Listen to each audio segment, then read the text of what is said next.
샬롬. 성경 속 여인들의 신앙과 삶, 믿음의 여인들, 스바 여왕, 지혜를 사모했던 여인. 그저께 나는 누구도 그 무거운 짐을 지리라고 생각할 수 없을 만큼 어려운 사명에 부름받았다. 내가 그러한 일을 하도록 특권을 받은 것은 놀라운 일이다. 네덜란드의 율리아나 여왕. 긴 약대 행렬이 여리고에서 예루살렘으로 서서히 올라가고 있었다. 무거운 짐을 실은 약대들은 고개를 끄덕이며 짐을 날랐다. 약대들을 끌고 가던 사람들은 긴 여행의 목적지가 보이자 앞을 향해 서둘러 약대를 몰았다.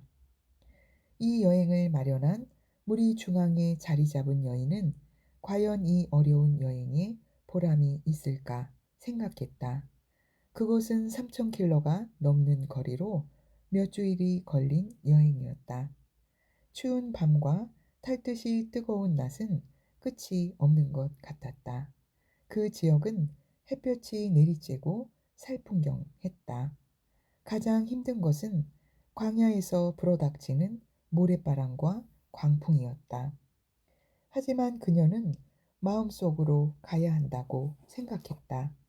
자기 고향 스바에 있는 궁전에서 그녀는 이스라엘의 왕 솔로몬에 대해 수없이 많은 이야기를 들었다. 그는 엄청나게 부유하고 믿을 수 없을 만큼 지혜롭다고 했다. 그의 명성은 널리 알려져 있었다. 온 세상 사람들이 다 하나님께서 솔로몬의 마음에 주신 지혜를 들으며 그의 얼굴을 보기 원했다. 많은 왕들이 찾아와서 그에게 상의했다. 올 때마다 많은 선물을 바치며 그를 명예롭게 했다. 그녀는 자기의 개인적인 삶과 여왕으로서의 임무, 그리고 하나님에 대해 많은 질문을 가지고 있었다. 그녀가 솔로몬에 대해 들은 소문 중 특이한 것은 모든 것이 언제나 여호와의 이름과 연관되어 있다는 것이었다.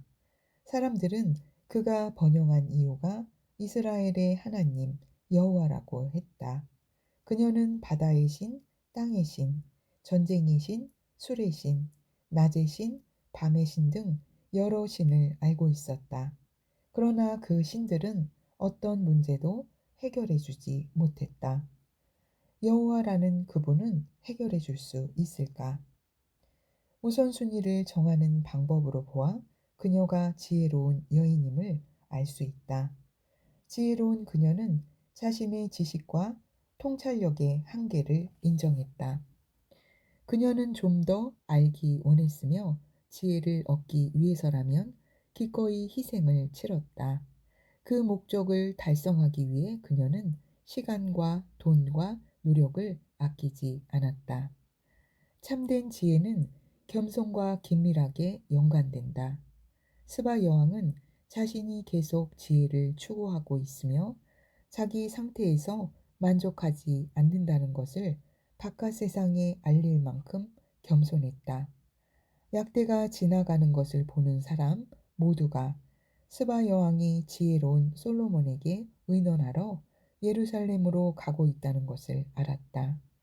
마지막 길목을 돌아섰을 때 그녀는 산꼭대기에 자리 잡은 예루살렘 성을 보았다.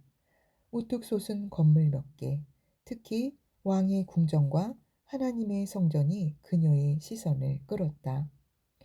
그녀 뒤로는 희귀한 향품과 값을 짐작할 수도 없는 금과 보석으로 된 값비싼 것을 실은 낙타들이 뚜벅뚜벅 걷고 있었다.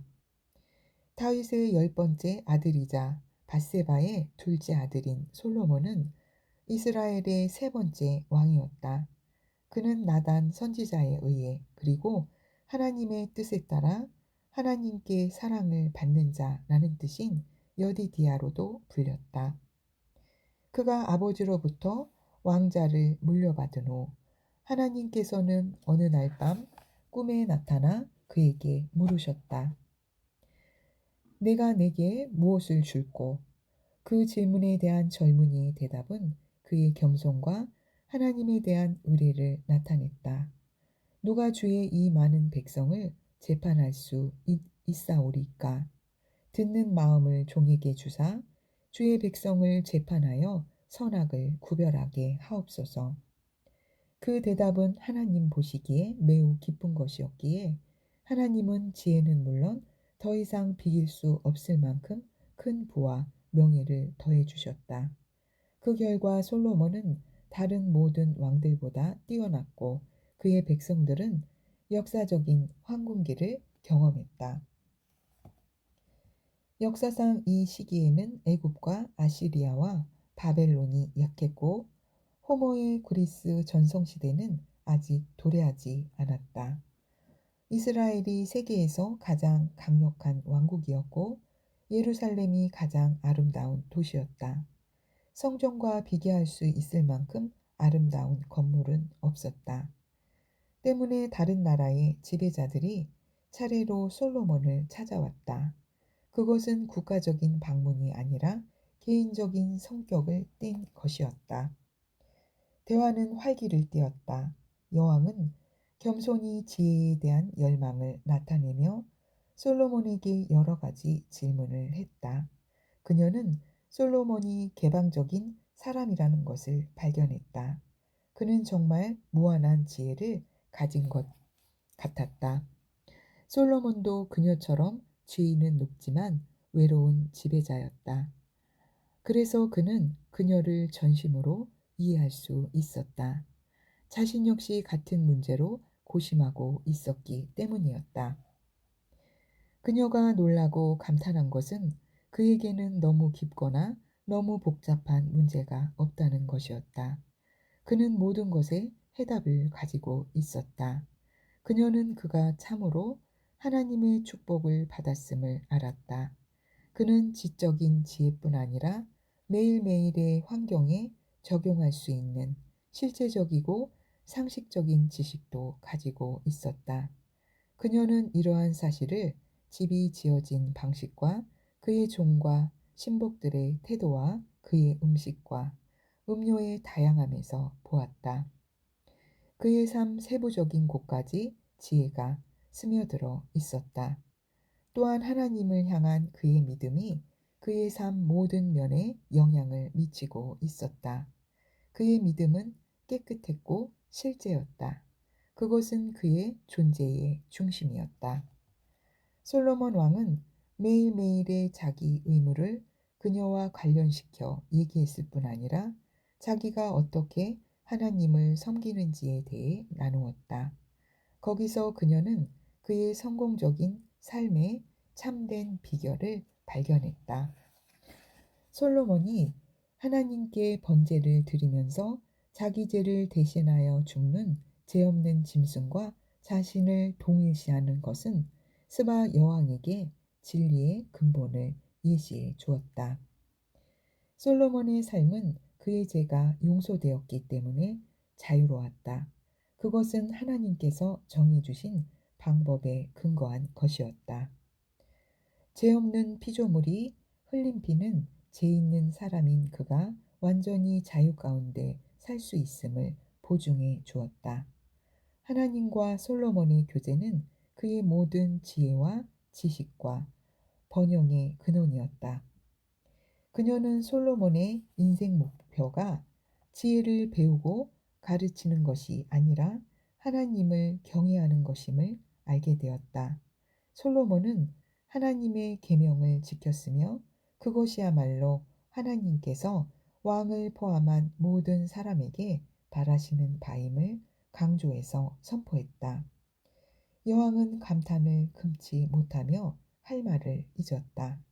그녀의 가장 큰 기대가 넘치도록 채워졌다. 그녀는 이렇게 말했다. 그동안 나는 당신의 지혜에 대해 들었던 것을 믿지 않았습니다. 그것은 너무도 전능한 것 같이 보였습니다. 하지만 사실이 소문보다 더 위대합니다. 내가 들은 것은 사실의 반도 못 됩니다. 여왕은 솔로몬 왕을 섬기는 백성들과 그의 권위 아래 있는 신하들을 부러워했다. 그녀는 지혜가 모든 것보다 더 사모할 만한 것임을 인정했다. 가장 두드러진 것은 그녀가 솔로몬은 하나님께서 그의 백성을 잘 다스리도록 백성들에게 주신 사랑의 선물이라고 말한 것이다. 솔로몬 왕과의 만남으로 그녀는 정신적, 물질적으로 풍성해졌다. 왕은 인자하게도 그의 광대한 지혜뿐 아니라 그녀가 가지고 온 값진 선물을 능가하는 부까지 그녀와 나누었다. 그녀가 받은 선물 중 가장 값진 것은 금전으로 계산할 수 없는 것이었다. 그것은 바로 참된 지혜의 근원이신 하나님에 대한 지식이었기 때문이다. 이 일로 스바 여왕은 역사를 만든 여인이 되었다. 예수 그리스도께서도 그녀를 예로 인용하셨다. 예수님께서는 그녀가 솔로몬의 지혜를 듣기 위해 어떤 대가나 어려움도 아끼지 않았음을 칭찬하셨다. 그러한 행동으로 그녀는 지혜를 진지하게 받아들이지 않는 사람들을 경계했다. 그녀는 하나님에 대한 지식을 중요하게 여겨서 좀 더 자세히 조사해 보는 빛나는 본보기를 남겼다. 또한 자기보다 더 지혜로운 사람으로부터 배울 기회를 받아들임으로써 그녀의 깊은 통찰력을 증명했다. 그녀는 솔로몬이 지혜로운 사람이라는 소문에 그저 귀만 기울이지 않았다. 그 지혜의 근원이 무엇인지 발견하기 위한 모든 일을 했다. 그녀가 그토록 풍부해진 것은 지식뿐이었을까? 그것이 그녀가 만족한 유일한 것이었을까? 아니면 그녀의 믿음은 지혜의 근원이신 하나님, 솔로몬과도 비교할 수 없는 하나님께로 향했을까? 가장 위대한 지혜는 머리가 아니라 믿음에서 나온다. 그러한 사람의 소망은 끊어지지 않을 것이다. 여왕은 정말로 지혜로웠을까? 그녀는 솔로몬이 자기에게 한 말을 모두 이해했을까? 솔로몬에게서 본 지혜를 적용했을까? 그녀의 마음도 변화되었을까? 계획했던 목표를 완전하게 달성했을까? 만약 하나님을 발견하지 못했다면 그녀의 추구는 실패한 것이다. 그렇다면 그녀는 완전한 본보기가 아니라 비극적인 존재가 된다. 성경은 그 질문에 직접적으로 대답하지 않는다. 그러나 예수님께서 그녀를 예수님 당시에 바리새인과 서기관들에게 본보기로 사용하시며 그녀를 유대인보다 높이신 것에서 그 답을 발견할 수 있다. 그것이 바로 그녀가 교훈을 배웠다는 증거 아닐까. 스바 여왕은 지혜를 얻기 위해 어떤 대가나 어려움도 아끼지 않았던 여인이다. 순전한 인간의 지식은 어떤 것일까? 그것이 경건한 지식과 어떻게 다를까? 당신의 삶에서 지혜가 어떤 모습으로 나타나는가? 지혜를 사모했던 여인, 스바 여왕. 할렐루야! 하나님의 지혜는 내 영과 혼과 육체에 충만합니다. 건강도 치유도 나의 것입니다. 예수님의 이름으로 축복하며 기도드립니다. 아멘.